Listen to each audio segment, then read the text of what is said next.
হঠাৎ শুনি আমার দিদা মারা গেছে আর সবাইকে যেতে হবে শ্মশান। তো সেজে গুজে মেকআপ করে শ্মশানে যাচ্ছে, আমার মনে হয় তার কারণ হলো শ্মশানে গিয়ে শ্মশানে ভূতেদের সাথে ইনস্টাগ্রামে রিলস করার জন্য। ভিডিওটা শুধুমাত্র এন্টারটেনমেন্টের জন্য বানানো। ভিডিওটা দেখবেন, মজা নেবেন আর ভুলে যাবেন, গায়ে মাখবেন না। কি বাঙালি ভালো তো। So welcome to my channel বিচ্যুতি ছেলে। তো গাইস, এখন মানুষ সোশ্যাল মিডিয়ায় ভাইরাল হওয়ার জন্য কি না করছে। কেউ শ্রাদ্ধ বাড়ি ব্লগ করছে, আবার কেউ দাদু হসপিটালে মৃত্যুর সাথে লড়াই করছে, তার ব্লগও করছে। তো গাইস, এরপর আমরা একটু অন্যরকম ব্লগ দেখবো, যে ব্লগের নাম হলো শ্মশান ব্লগ।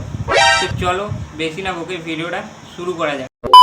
হঠাৎ শুনি আমার দিদা মারা গেছে আর সবাইকে যেতে হবে শ্মশান। দিদা ওইদিকে মারা গেছে আর তুই বাড়িতে বসে বসে মেকআপ করছিস। বাহ বাবা, তুই যোগ্য নাতনি তোর দিদা। চলো আমার দিদা মারা যাওয়ার আর শ্মশানের ব্লগটা তোমাদের সাথে শেয়ার করব। শ্মশানে যাওয়ার ব্লগ কে করে ভাই? তাও আবার নিজের দিদা মারা গেছে সেটার নাকি ব্লগ বানাবে। বাহ রে বাহ, তোর দিদা যদি বেঁচে থাকতো না, তোর গালে দুটো চুমু খেতো এই ব্লগটা দেখে।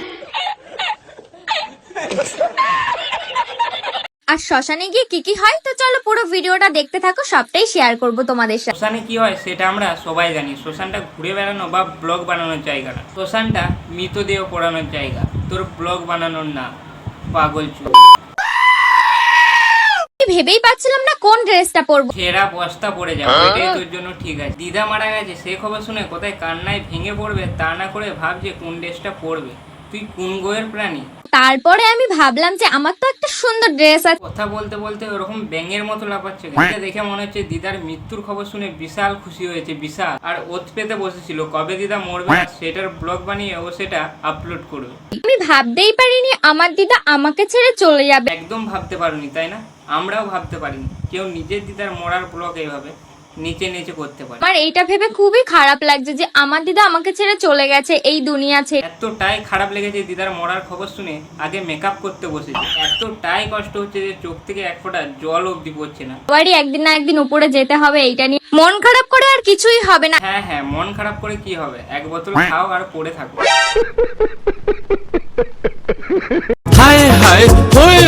তো সেজে গুজে মেকআপ করে শ্মশানে যাচ্ছে, আমার মনে হয় তার কারণ হলো শ্মশানে গিয়ে শ্মশানে ভূতেদের সাথে ইনস্টাগ্রামে রিলস করার জন্য।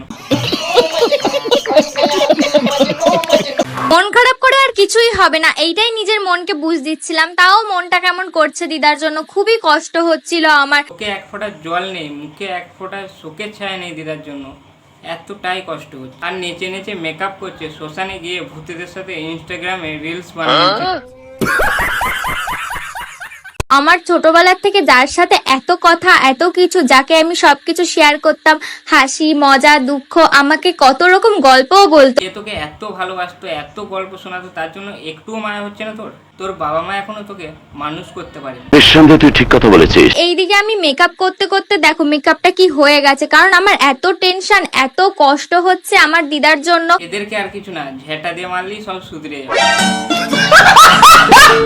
আর ওইদিকে আমি ভাবছিলাম দিদাকে না নিয়ে চলে যায়, কারণ আমার সাজতে সাজতেই তো অনেকক্ষণ লেগে যাচ্ছে। তোর দিদাকে নিয়ে চলে গেলি তারা খুব ভালো কাজ করবে, কারণ যে নাতনি নিজের দিদার মরার খবর শুনেও নেচে নেচে ব্লগ বানাতে পারে, তার শ্মশানে যাওয়া মানায় না। এদিকে আমার লুকটা দেখো কেমন, একটু পরি পরি লাগছে না আমাকে না দেখতে? তো দিদার জায়গায় যদি তোকে উপরে টেনে নিত, তাহলে এই পৃথিবী থেকে একটা পাগল চোখ কমে যেত।